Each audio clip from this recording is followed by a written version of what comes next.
जय माता साबरी। स्वागत है आप सभी का मेरे YouTube चैनल प्लीज शक्ति में। आप सभी से निवेदन है कि आप लोग मेरे चैनल को सब्सक्राइब कीजिए, लाइक कीजिए और कमेंट कीजिए, और जितने भी आपके दोस्त रिश्तेदार हैं उन सभी तक इस चैनल को शेयर कीजिए। तो आइए बताता हूँ वीडियो में आपके लिए क्या लेकर आया हूँ। आज आपके लिए एक शमशानिक वशीकरण लेकर आया हूँ। शमशानिक वशीकरण से मतलब है कि इसमें आपको एक आत्मा सिद्ध होती है, एक प्रेत सिद्ध होता है इसमें, जो आपके वशीकरण के कामों को पूरा करता है। प्रयोग इतना प्रचंड है, प्रचंड मैं इसलिए बोल रहा हूँ कि इतना तीव्र काम करता है ये कि आपने शायद ही कोई वशीकरण ऐसा होगा कि इस तरह का आपने देखा हो। ये जो वशीकरण है इससे आप किसी भी तरह के इंसान को वश में कर सकते हैं। घमंडी से घमंडी, पैसे वाला कैसा भी हो, चाहे वो आपको जानता हो ना जानता हो, उससे कोई मतलब नहीं है, लेकिन इसकी सिद्धि के बाद ही आप ये काम कर पाएंगे। इस प्रयोग में ना तो आपको किसी को कुछ खिलाना पड़ेगा, ना किसी का पुतला बनाना पड़ेगा, ना किसी के ऊपर राख डालनी पड़ेगी या भभूति फेंकनी पड़ेगी, ऐसा कुछ भी नहीं है। ना किसी का कपड़ा चाहिए आपको, ना किसी के माँ बाप का नाम चाहिए, ऐसा कुछ नहीं। केवल और केवल इसकी सिद्धि के बाद आप इसको प्रयोग करेंगे तो मुझे याद करेंगे कि हाँ, मंत्र और साधना का नियम बताया था और वो काम किया। इस वशीकरण प्रयोग को करने के लिए आपको चिता की राख चाहिए। इसका जो प्रयोग है वो चिता की राख के द्वारा इतना प्रबल वशीकरण होता है कि मैं बता भी नहीं सकता। जब आप स्वयं प्रयोग करेंगे तब आपको समझ में आएगा कि कितना प्रचंड प्रयोग है। ये कई बार आजमाया हुआ प्रयोग है, कई बार परीक्षित किया हुआ प्रयोग है ये। और मैं ये सब बोलने के लिए नहीं बोल रहा हूँ कि केवल वीडियो में बोलने के लिए बोल रहा हूँ, नहीं। अगर आप लोग बोलेंगे तो इसके जो अनुभव हैं, जिनसे मैंने मंत्र प्राप्त किया है, उनके जो भी अनुभव हैं, मैं बिल्कुल आपको वीडियो के माध्यम से सभी अनुभव आपको शेयर करूँगा। लेकिन पहले आप इसकी सिद्धि कीजिए, मंत्र को समझिए, साधना को समझिए, और इस वशीकरण मंत्र की सिद्धि के बाद आपको किसी भी वशीकरण करने की, कोई भी मंत्र जाप करने की आवश्यकता नहीं पड़ेगी। जीवन में केवल एक बार इस साधना को आप जरूर कीजिएगा।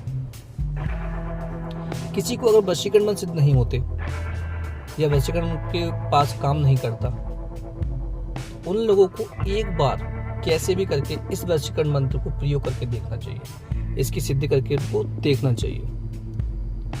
वो लोग समझ जाएंगे कि हाँ, वशीकरण मंत्र काम करते हैं, चमत्कारी मंत्र होते हैं। तो चलिए बताते हैं कैसे कैसे इसका और प्रयोग करना है हमें। इस प्रयोग को सिद्ध करने के बाद जिसको आप चाहें उसको अपने पास बुला सकते हैं। ये इसका एक प्लस पॉइंट है कि आपको खुद नहीं जाना है उससे बात करने के लिए, नहीं। इस प्रयोग को सिद्ध करने के बाद जिसे चाहे आप अपने पास बुला सकते हैं, जहाँ चाहे वहाँ बुला सकते हैं, जो काम चाहें वो काम निकलवा सकते हैं। स्त्री को वश में कर सकते हैं, पुरुष को वश में कर सकते हैं, यहाँ तक कि कोई जानवर भी है अगर और उसको बस में करना है तब भी आप कर सकते हैं। चाहे अभी अभी आपको किसी से झगड़ा हुआ हो तब भी आप तुरंत के तुरंत ही उसको अपने बस में कर सकते हैं। वो आपसे माफी मांग के जाएगा और जो आप बोलेंगे वो करेगा। कैसा भी झगड़ा हो गया हो, चाहे पति पत्नी के बीच में, गर्लफ्रेंड बॉयफ्रेंड के बीच में, या कुछ भी मान लीजिए आप, ये बहुत ही प्रचंड प्रयोग है। इस मंत्र के लाभ बहुत सारे हैं। चाहे तो आप पति पत्नी के बीच में वशीकरण करना चाहते हो, या किसी को, या कोई, क्या बोलूं, आप जो करना चाहें वशीकरण के मामले में इस मंत्र से आप कर सकते हैं, इतना बताता हूँ आपको। लेकिन आप सभी लोग जानते होंगे कि कोई जब अच्छी चीज होती है, कोई पावरफुल चीज होती है, तो उसके साइड इफेक्ट भी होते हैं। वो इसके भी हैं, इसके भी नकारात्मक प्रभाव हैं, जिससे साधक को हानि उठानी पड़ती है, साधक को नुकसान भी हो जाता है कभी कभी। क्योंकि जब आप इसकी सिद्धि करते हैं तो एक आत्मा, एक प्रेत आपको सिद्ध होता है, जो कि शमशान से एक प्रेत को आप बुलाकर अपना गुलाम बनाएंगे तो समझिए उसकी वो अभिलाषाएं हैं वो भी आपसे पूरी करेगा। वो कुछ बातें ऐसी हैं कि उनको बताना बहुत आवश्यक है, जो आपका वशीकरण का कैसा भी काम है वो आप इससे करवा सकते हैं, क्योंकि जब आपने उसको वशीकरण कर लिया है प्रेत को, तो वो कैसा भी वशीकरण करने के लिए आपके लिए बाध्य है। इसमें साधक के शरीर का भी नुकसान हो जाता है कभी कभी, क्योंकि जो आत्मा आती है वो एक स्त्री की आत्मा होती है, और साधक अगर पुरुष है तो उसके साथ में वो शारीरिक संबंध बनाती है, स्वप्न के माध्यम से वह शारीरिक संबंध बनाती है।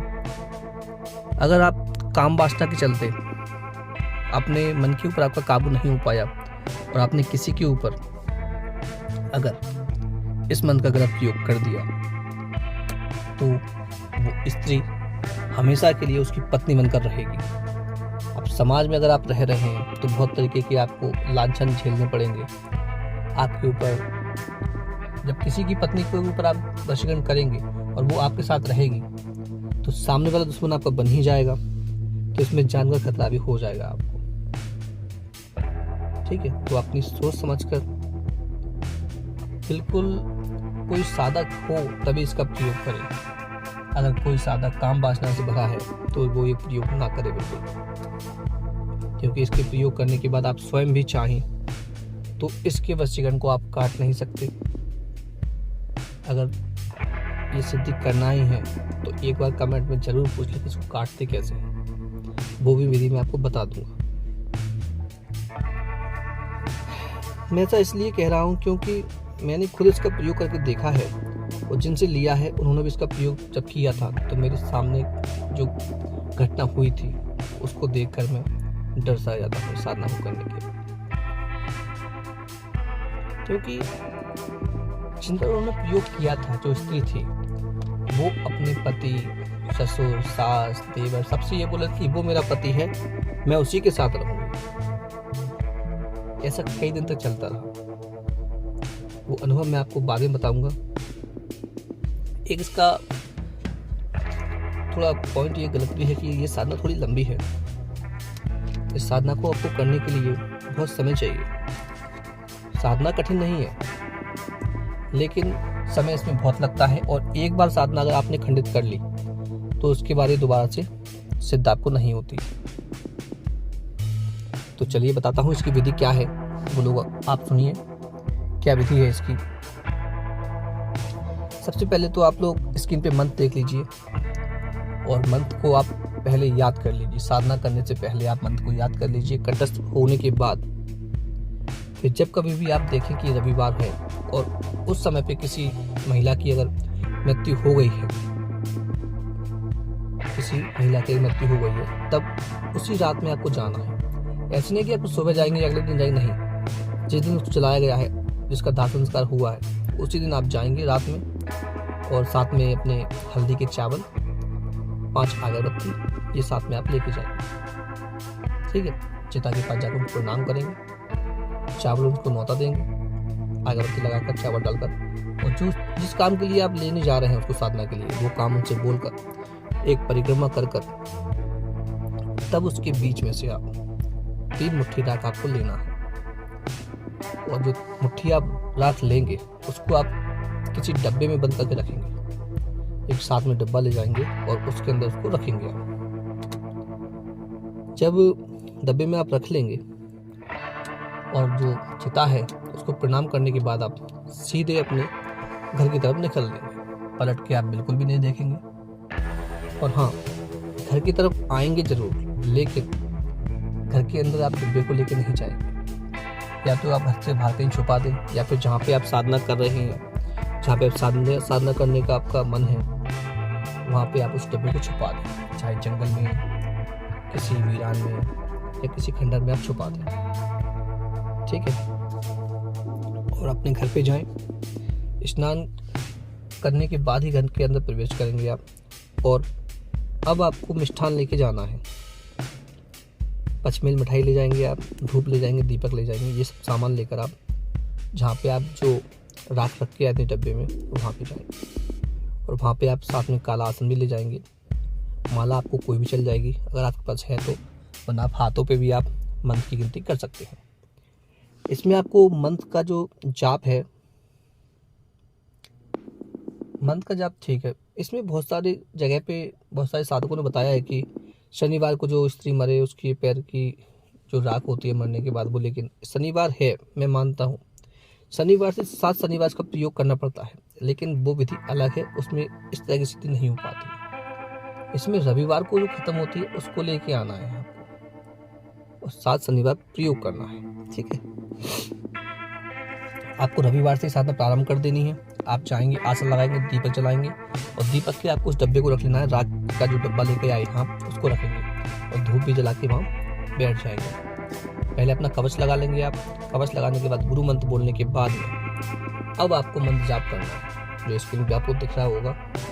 144 बार आपको मंत्र जाप करना है, इसलिए आप अपनी उंगलियों पर ही जाप कर लें। मंत्र जाप पूरा होने के बाद, यानी कि 144 मंत्र होने के बाद आप थोड़ा सा मिष्ठान लेकर आप जो डब्बा है जो दीपक के आगे आप रख देंगे, थोड़ा थोड़ा से लेकर और रख देंगे। ये प्रक्रिया जो है वो चलेगी 7 शनिवार लगातार। मैं ये नहीं बोला कि 7 शनिवार ही करना है, नहीं। रविवार से आप प्रारंभ करेंगे और 7 शनिवार जितने बीच में आएंगे सभी को करनी है, यानी कि 49 दिन आपको लगातार ये साधना करनी है। इसीलिए बोल रहा था मैं कि ये लंबी साधना है बहुत। 49 दिन आप लगातार ये साधना करेंगे। एक माला यानी कि 144 मंत्र रोज आप जाप करेंगे। थोड़ा सा मिष्ठान आप रोज ले जाएंगे, चाहे मिश्री हो चाहे पंचमेवा हो। पंचमेवा नहीं, पचमेल मिठाई जो बोलते हैं, पंचमेवा लेकर नहीं जाना है। मिश्री, इलायची दाने या पचमेल मिठाई आप जो भी आपके पास उपलब्ध है वो आप ले जाएंगे। इस साधना को कोई भी साधक हल्के में ना ले, क्योंकि कुछ साधक क्या होते हैं शनिवार तक करते हैं 7 दिनों की साधना ये, और बोलते हैं सिद्धि हो गई। बिल्कुल सिद्धि नहीं होती। हाँ, मंत्र काम करता है पर सिद्धि बिल्कुल नहीं होती। इसकी सिद्धि करने के लिए 49 दिन लगातार इसका जाप करना ही पड़ेगा।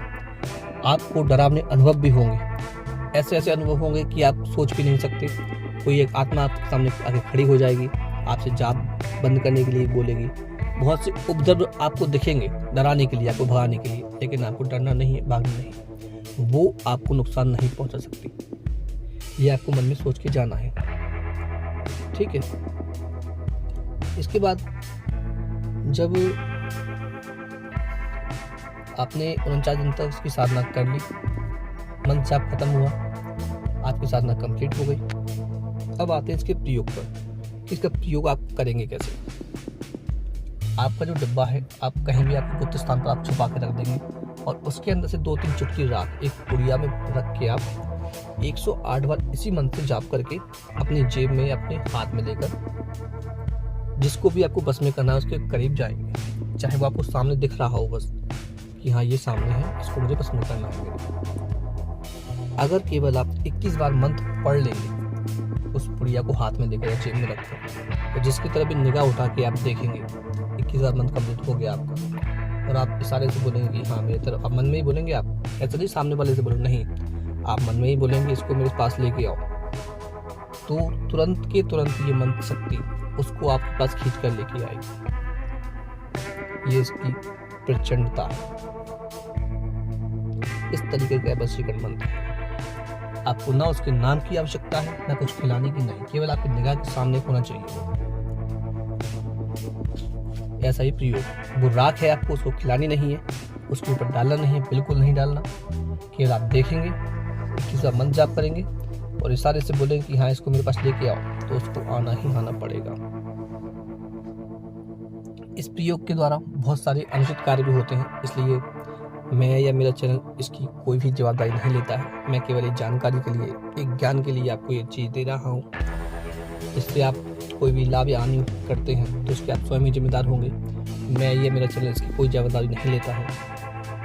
कमज़ोर दिल वाले जो साधक हैं, जिनको डर लगता है, भय लगता है, वो इस साधना से दूर रहें। बिल्कुल भी इस साधना को ना करें। कम से कम 1000 बार सोचने के बाद ही इस साधना को करें, क्योंकि ये साधना एक बार में कंप्लीट हो गई तो हो गई, उसके बाद दोबारा से आपको सिद्ध नहीं होगी कभी भी। ठीक है, सिद्धि के बाद भी आप लोग, मुझे पता है कई लोग सिद्ध कर सकते हैं, तो साधक क्या नहीं कर सकते, साधक सब कुछ कर सकते हैं। सिद्धि के बाद आप प्रयोग भी इसका सोच समझ के करें, क्योंकि एक बार जिसके ऊपर आपने प्रयोग कर दिया वो आपके गले पड़ जाएगी या गले पड़ जाएगा और उसको आप छुड़ा नहीं पाएंगे। इसलिए जब भी प्रयोग करें इसका सोच समझ के करें कि कैसे प्रयोग करना है। अगर आपको शादी ही करनी है या शादी करने के लिए तो आप बिल्कुल बिना सोचे प्रयोग कर दीजिएगा, वो आपकी शादी होकर ही रहेगी उससे। समय इसमें कुछ ज़्यादा लगता है, बस 49 दिन लगातार साधना करना साधकों के लिए ठीक है, लेकिन जो नॉर्मल साधक हैं उनके लिए 49 दिन साधना करना थोड़ा कठिन होता है, लेकिन करने वाले सब कर लेते हैं। जिसको लगन होती है, मन में इच्छा होती है करने की, वो सब कुछ कर सकता है। तो आप लोग इस साधना को कीजिए और लाभ उठाइए। एक बार इसको प्रयोग आप अवश्य करें। जीवन में एक बार सिद्धि आप करके देखिए, इससे आप लोग वशीकरण मान जाएंगे कि हाँ वशीकरण होता है। ऐसी वीडियो देखने के लिए आप लोग मेरे चैनल सब्सक्राइब कीजिए, लाइक कीजिए और कमेंट कीजिए। और जितने भी आपके दोस्त रिश्तेदार हैं जिनको आध्यात्मिक ज्ञान में रुचि है, उन सभी तक इस चैनल को आप लोग शेयर कीजिए। मैं ऐसे ही प्रचंड वीडियो, प्रचंड मंत्र आपके लिए लाता रहूँगा। आगे मैं प्रेत साधना, बहुत सारी चीज़ें हैं देने के लिए, लाते हैं आगे। तो चलिए मिलते हैं अगली वीडियो में।